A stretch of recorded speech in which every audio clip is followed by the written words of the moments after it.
let me explain what has happened on a new story from the New York Times. There's a new story out from the Times that says how right-wing radio stoked anger before the Capitol siege.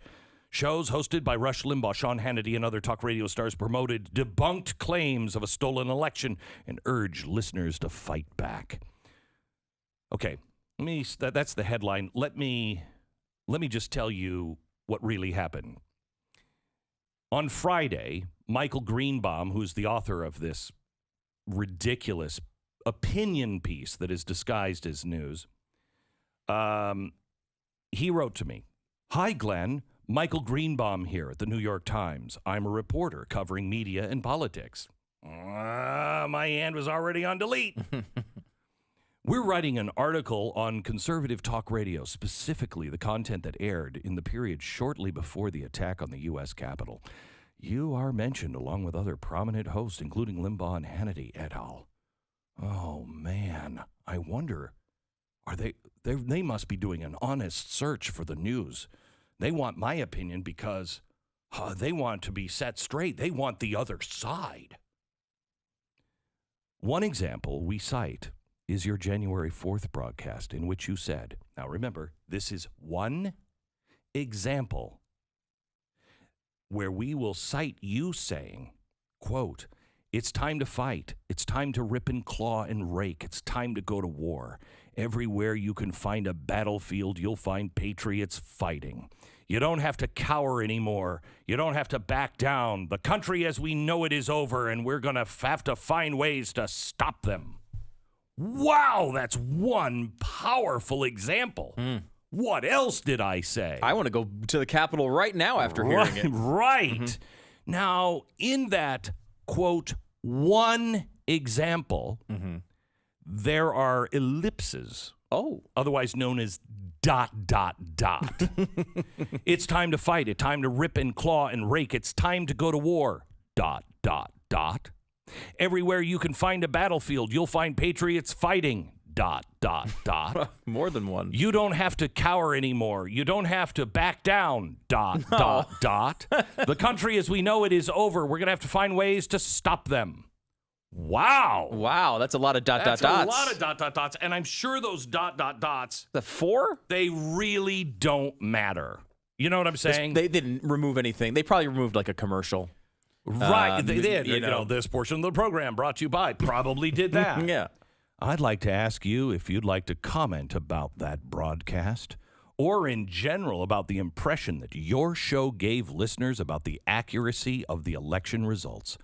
My email is, I'm so tempted. My phone number is Gandhi. Martin Luther King, Jesus. Jesus didn't have a phone.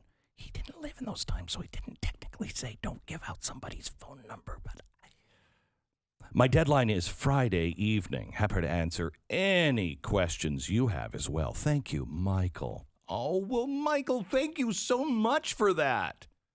So I didn't call back. I know exactly what they're going to do. My response was, well, it wasn't my index finger, but I know I used a finger in my response, and that was wrong. Jesus wouldn't have done that, but I still have an unhealthy taste for sweets. I'm a work in progress. Luckily, my CEO of Mercury, Tyler Carden, he got the same email, and he decided to send that to our attorneys and also our PR firm, you know, along with a transcript to find out what that was. So I want to give you exactly what I said on January 4th. It's time to decide who we are. That's kind of the theme of today's program. Next hour at this time, I'm going to specifically ask who we are, who you are, because it's time to decide. But I'll tell you this, it's time to give the left exactly the same thing they have been giving us for at least 4 straight years. It is time to fight. Now, what would that mean, Stu? If I said prior to it's time to give them the same thing that they've given us for at least 4 straight years. It's time to fight. Was I referring to the nonviolent protests that have been happening over the summer?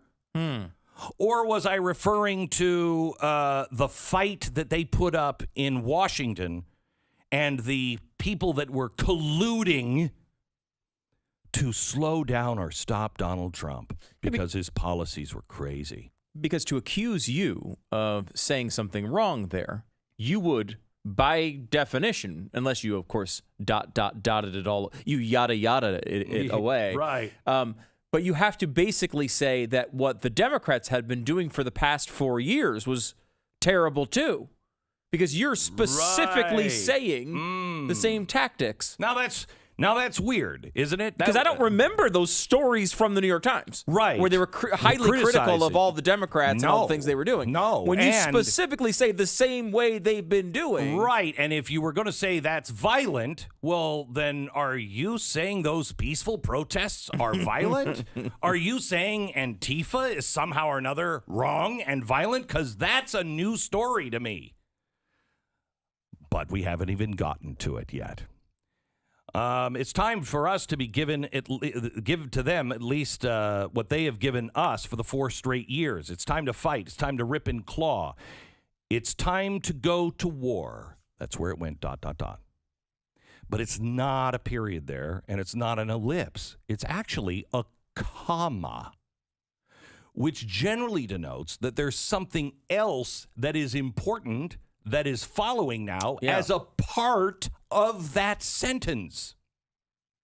Did you just maybe say ... and then they were just transcribing you say ... I guess that's what it was. It's time to go to war, comma, as the left went to war 4 years ago. Wait, again, that same issue comes up. Weird. Where they would need to be highly critical of Democrats for the last 4 years to be critical of you now. What's weird about this is you had to read the line right before it and the line rightly after. Seems like too much work. I mean, you can't expect the New York Times to go through that much material. No. You know what I mean? You'd expect them. I know that they get the facts from Media Matters, and they could not be expected to go and look this up. I mean, our transcripts are available, and that's weird. They were available, at least some transcripts were available to the New York Times. Such an odd part of the story, where they go through and they cite Hannity, who said, I guess, things they didn't like about the election being stolen in 35 of the 45 episodes, and Limbaugh in 32 of the 45 episodes, as transcribed by MIT. The Massachusetts Institute of Technology? Maybe. Why would they be doing? You know what it is? Is there another MIT I'm not thinking of? You know what it is? We're just so dumb. They need some smart people to translate what we're saying. Maybe that's it. Hey, you get some of them fancy people from MIT to transcribe. What is MIT doing? Is it the same MIT? I don't know. It just says MIT. Again, if it's not MIT, as we all know, Massachusetts Institute of Technology, there's another misleading comment from the New York Times in the story. Actually, it does say, a system maintained by researchers at the Massachusetts Institute of Technology, which monitors radio broadcasts, transcribed what was said on leading conservative programs between November 22nd and January 5th. Okay, so then they had the transcript for me, too.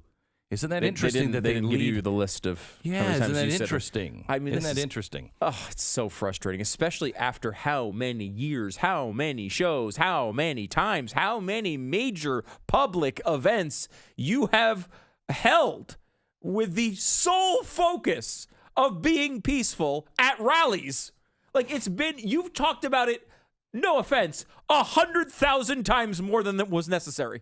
Like, no offense to you, but you have hit that so many times. Yeah, my staff hates me because of this. It really, at times, was irritating. We got it. Martin Luther King, we got it. All right, okay. And then to take that, then to rip you out of context, to fill the entire show with ellipses. Yeah, we haven't even started yet. Give me a chance to start. It is time for us to give the left exactly exactly the same thing they have been giving us for the last 4 straight years.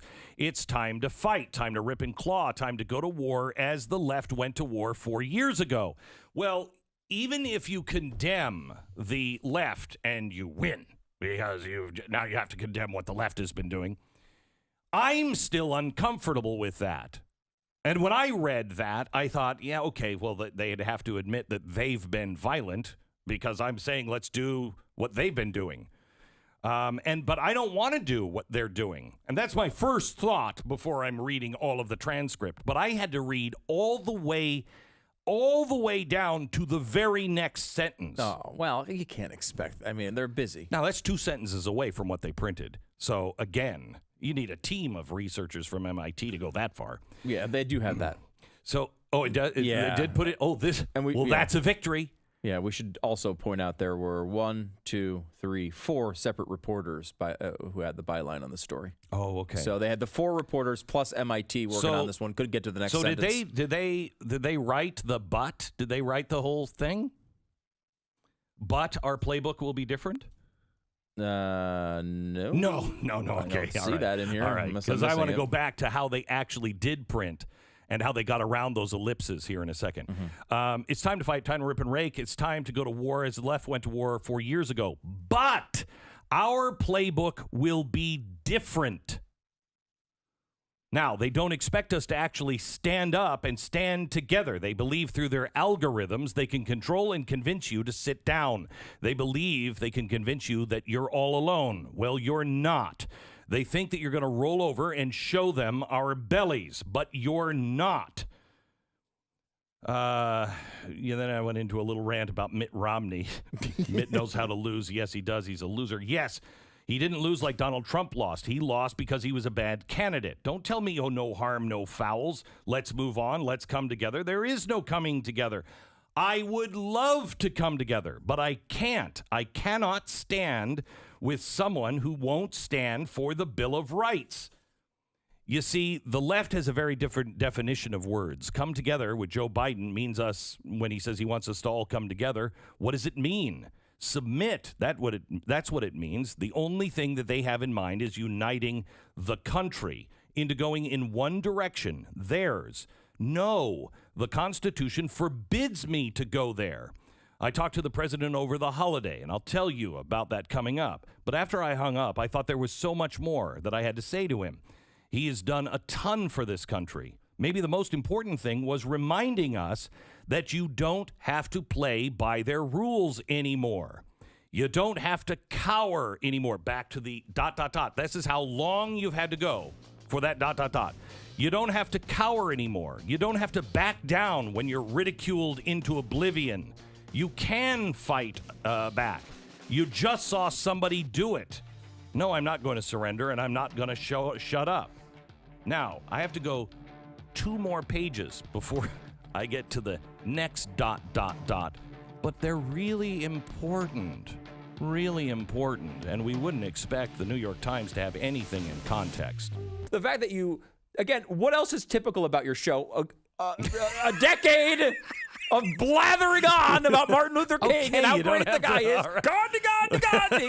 We used to mock you incessantly about how often you talked about that. They don't put that in. They act as if it's some throw-in statement the next day. I know. It's been the theme of the show for a decade. Because to them, it is a throwaway line. Right. Because they don't listen. I cannot program to people who don't listen to the show. I can't speak to those who don't listen to the show. I'm not going to write or formulate thoughts for people who don't listen. I mean, the posters of all of these restoring events. We walked through Birmingham. We did an event in Birmingham. We walked through Birmingham. Does anybody remember any of this? You did an event called Restoring Love. You're a conservative talk show host, got 100,000 people to go to Cowboy Stadium, AT&T Stadium, so they could restore freaking love, and that's how they summarize your career. Yeah, well, one quote completely out of context with 9,000 ellipses. It doesn't. Oh, it it's so doesn't. frustrating. So I here, can't- so here, I thank you for that because Gandhi wouldn't have said those things, but I'm glad this Gandhi has you. All right. God, it would have been funny if Gandhi was like, but peace, just let's peace. Yeah, you know what? These bastards!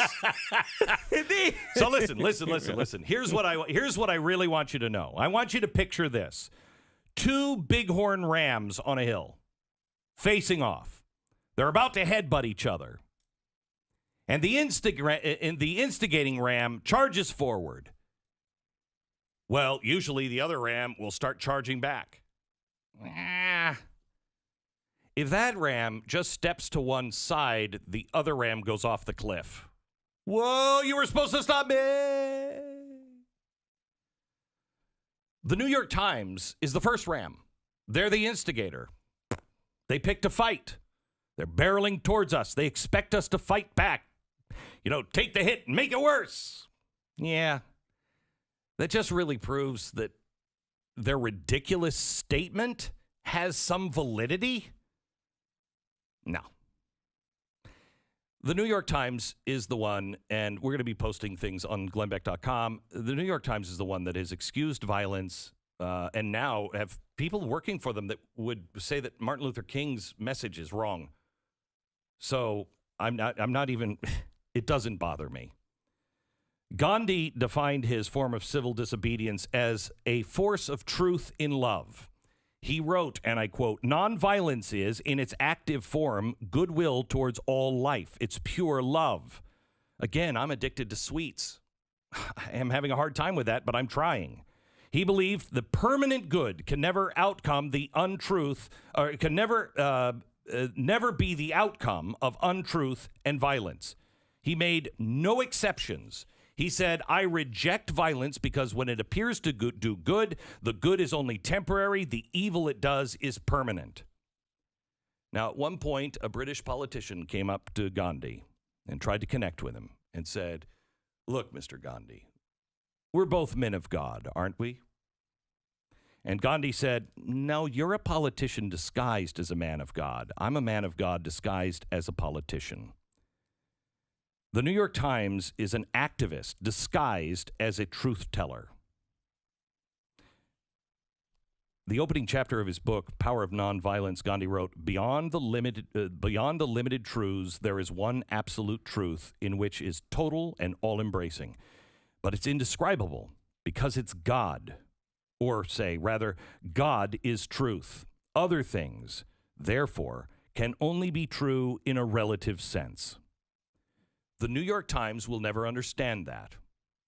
The New York Times looks for relative truth. They look for their own personal truth.